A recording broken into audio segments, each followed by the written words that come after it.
حتی نور با من حاضر شیم بریم یا پارتی یا دیت. مطمئن نیستم هنوز چون سر کار بودم. همین الان ساعت 10:30 رسیدم خونه، روتین پوستمو انجام دادم.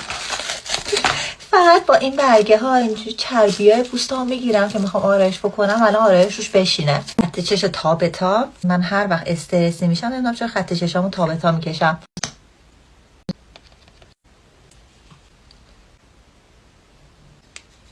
یه ذره بیشتر دادم چون اینجوری شد.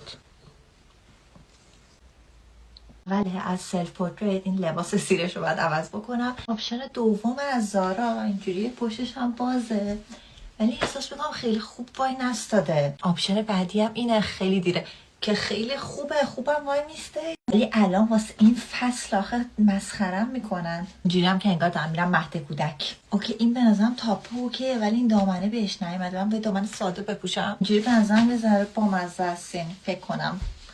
من سفید پوشیدم به نظرم خیلی من مارک بهم وصله.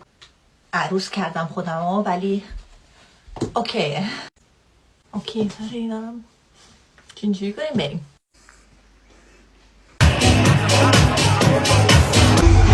خواستم بگم دیت بوده شما نکرده بودم.